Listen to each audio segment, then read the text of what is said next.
نعمه الظاهرة والباطنة قديما وحديثا، والصلاة والسلام على رسوله نبيه ورسوله محمد وآله وصحبه الذين ساروا في نصرة دينه سيرا حثيثا، وعلى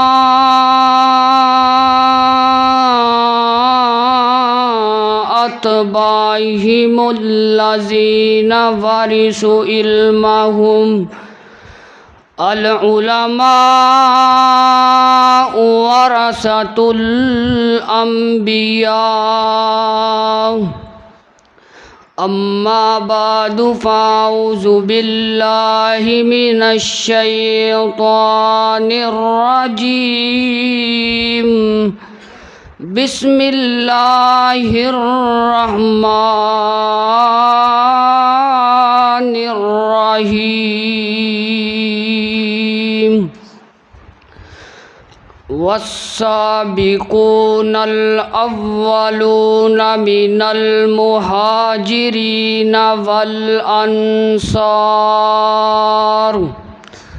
والذين اتبعوهم بإحسان رضي الله عنهم ورضوا عنه، وأعد لهم جنات تجري تحتها الأنهار خالدين فيها أبدا، وذلك الفوز العظيم. سارے یار نبی دے پیارے ہن، پر نہیں کوئی چاراں ورگا، تے نہ کوئی ہویا تے نہ کوئی ہونا، اینا جان نثاراں ورگا، تے نہ دھرتی پیدا کیتا اینا وفاداراں ورگا، او شان صدیق دی پوچھنا ہے، او اکو یار ہزاراں ورگا۔ مختصر حمد و ثنا تو بعد اللہ تعالیٰ دا نہایت ہی فضل و کرم ہے، جس دی توفیق نال اج اسی اس مقام تے جمع ہوئے ہاں۔ دعا کرو اللہ میرا اور تہاڈا اس مقام تے جمع ہونا اپنی بارگاہ دے اندر قبول و منظور فرمائے۔ اللہ تعالیٰ جڑے اعتکاف بیٹھے نے، اللہ تعالیٰ انہاں دا اعتکاف کرنا اپنی بارگاہ دے اندر قبول و منظور فرمائے۔ وقت بہت تھوڑا ہے، گل کریے میں انشاءاللہ 10 منٹاں دے اندر اپنی گل نوں ختم کراں گا۔ انسان دی زندگی دے اندر دوست دی بڑی اہمیت ہے، لہٰذا اللہ تعالیٰ نے قرآن پاک اندر اپنی پہچان کرواندیاں ہویاں، اپنا تعارف کرواندیاں ہویاں سورۃ اخلاص دے اندر یہ بات فرمائی، لم یلد ولم یولد، نہ اللہ پاک کسے دی اولاد نے، نہ اللہ پاک دی کوئی اولاد ہے، لہٰذا اللہ پاک نہ اولاد رکھ دے نے، نہ ماں باپ رکھ دے نے، نہ بیوی رکھ دے نے، لہٰذا دوست اللہ بھی رکھ دے نے۔ اللہ تعالیٰ فرماندے نے واتخذ اللہ ابراہیم خلیلا، یعنی دوست دی اینی اہمیت ہے کہ اللہ پاک دا بھی دوست موجود ہے۔ تے انسان دی فطرت ہے، انسان دوست پرکھ کے ازما کے بناندا ہے، تے میرے اللہ نے پوری دنیا چو سارے انسانیت دے دلاں نوں چیک کیتا تے جڑے سب تو اچھے نظر آئے اللہ پاک نے انہاں نوں کملی والے دا یار بنا دیتا، میرے نبی پاک دا وفادار بنا دیتا، میرے نبی پاک دا جان نثار بنا دیتا۔ میں انشاءاللہ صحابہ اکرام دی شان اندر تھوڑا جہا بیان کراں گا، تواڈی سارے دی توجہ ہے نا انشاءاللہ؟ گل شروع کریے۔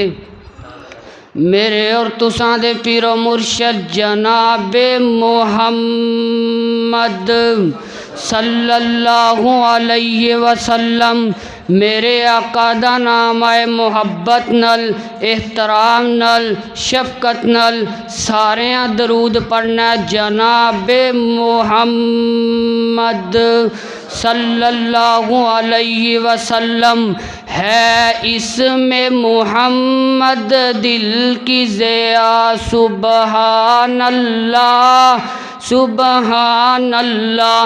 ایک کری سبحان اللہ میں کہنا تے کرا تسی کہنا، کیونکہ روزے میں بھی رکھنا تے روزے تسی بھی رکھ دے۔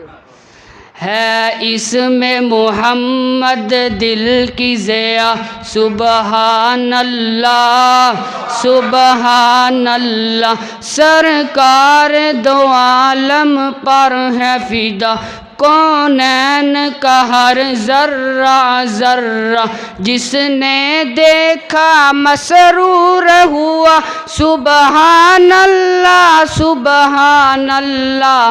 ہے اسم محمد دل کی ضیا سبحان اللہ سبحان اللہ۔ اللہ اکبر اللہ۔ میرے پیغمبر دے سینہ پاک تے اللہ نے قرآن نازل کیتا۔ اللہ فرماندے نے والسابقون الاولون من المہاجرین والانصار۔ امام ابن کثیر رحمہ اللہ نے اس آیت دی تفسیر اندر لکھیا، اس تو مراد جناب صحابہ کرام دے دو گروہ ہجرت کرنے والے جنہ سب تو پہلا مکہ مدینے دی طرف ہجرت کی تھی، کم و پیش 70 صحابہ نے جنہ دے ایمان دی گواہی رب دے قرآن نے ثابت کر دیتی۔ انہ دے ایمان دی گواہی رب دے قرآن چا گئی، ایتھے ہی بس نہیں، مکہ مدینے ہجرت تو بعد میرے پیغمبر نے سب تو پہلا مارکا جراد نبی علیہ السلام نے اپنے صحابہ نہ لڑیا غزوہ بدر دا مارکا۔ غزوہ بدر دے اندر میرے پیغمبر دے 313 صحابہ نے شرکت کی تھی۔ اللہ پاک نے اونا دے ایمان دی گواہی بھی قرآن پاک اندر دے دیتی۔ اللہ فرماندے نے وَلَقَدْ نَصَرَكُمُ اللَّهُ بِبَدْرٍ وَأَنْتُمْ أَذِلَّةٌ فَاتَّقُوا اللَّهَ لَعَلَّكُمْ تَشْكُرُونَ۔ میرے پیغمبر دے 313 صحابہ انہاں دے ایمان دی گواہی بھی رب دے قرآن نے دے دیتی۔ غزوہ بدر اندر اللہ نے ایمان والیاں دی مدد کیتی، میرے پیغمبر دے صحابہ دے مدد کیتی۔ جناب 1000 فرشتہ اتاریا، 3000 فرشتہ، حتیٰ کہ 5000 فرشتیاں دا ذکر قرآن پاک اندر موجود ہے۔ میرے پیغمبر دے صحابہ دی مدد واسطے آسمان تو فرشتے اترے۔ کسی نے میدان بدر دا نقشہ بیان کردیاں ہویا میدان بدر دا ترجمہ انج کیتا ہے، میدان سجایا دین دی خاطر ویکھ لو 313، میدان سجایا دین دی خاطر ویکھ لو 313، کافراں دے اماماں نوں ٹایا رب دے شیر دلیراں، میدان سجایا دین دی خاطر ویکھ لو 313، وچ بدر دے یار نبی دے خالی ہاتھ کھلوئے، ہاتھ اٹھا کے پاک پیغمبر رب دے سامنے روئے، تیری عبادت کسے نہیں کرنی جی اج کٹ گیا 313 میدان سجایا دین دی خاطر ویکھ لو 313 کھلو گئے 313 سینہ تان کفر دے اگے 70 مارے 70 پھڑ لے باقی جتیاں چھڈ کے نسے ابو جہل دی گردن کٹ کے وچ رکھ دتی نبی دیاں پیراں میدان سجایا دین دی خاطر ویکھ لو 313 اللہ اکبر اللہ میرے پیغمبر دے سینہ پاک تے نازل ہون والا اللہ دا قرآن تے میرا سلام فرمایا اعوذ باللہ من الشیطان الرجیم بسم اللہ الرحمن الرحیم والسابقون الاولون من المہاجرین والانصار والذین اتبعوهم بإحسان رضی اللہ عنہم ورضوا عنہ وأعد لهم جنات تجري تحتها الأنهار خالدين فيها أبدا ذلك الفوز العظيم وآخر دعوانا أن الحمد لله رب العالمين.